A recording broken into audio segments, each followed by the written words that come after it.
xisbiga kulmiye ee muxaafidka oo maanta maalintiisii saddexaad ololaha doorashooyinka golaha deegaanka ay taageerayaashiisu isugu soo baxeen Boorama waxaa lagu arkay gudaha Boorama taageerayaasha qaar kamid ah xildhibaanada 22 gaaraya ee xisbiga kulmiye ugu sharaxan doorashooyinka golaha deegaanka ee degmadan Boorama kuwaasoo wata calanka xisbiga kulmiye iyo sawiro muujinaya taageeranimada ay u hayaan qaar kamid ah musharaxiinta xildhibaanimo ee golaha deegaanka ugu tartamaya xisbiga kulmiye taageerayaashan waxay socod dheer ku soo mareen wadooyinka weyn ee Boorama kuwaasoo ku dhawaaqaya erayo ay ku taageersan xisbiga kulmiye iyo musharaxiinta ugu tartamaya doorashooyinka golaha deegaanka ee degmadan Boorama xarunta Mana Guest House ee Boorama oo taageerayaasha markii dambe ay isugu soo biyo shubteen waxaa kula hadlay qaar kamid ah mas'uuliyiinta sarsare ee xisbiga kulmiye ee gobolkan kuwaasoo taageerayaasha ugu mahadceliyay soo baxooda ay ku muujinayaan xuduudda xisbiga kulmiye uu gobolkan ku leeyahay gaar ahaan magaaladan Boorama sidoo kale wasiirka wasaaradda beeraha Soomaaliland iyo wasiirka wasaaradda warshadaha oo taageerayaasha soo baxan kala qayb galay ayaa waxa iyaguna ugu mahadceliyeen taageerayaasha sida ay u muujiyeen awoodooda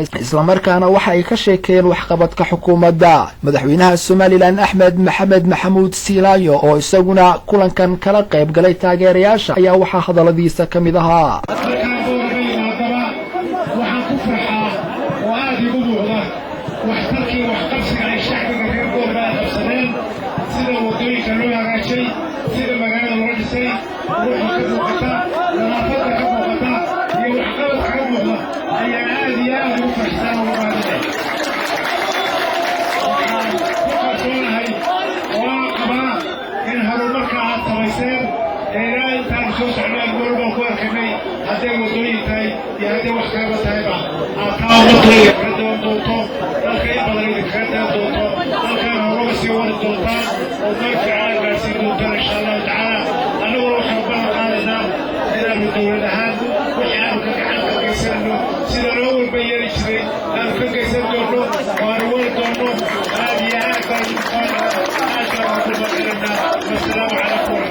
عبد الفتاح أحمد هرواناغ نيوز مقالة بورما.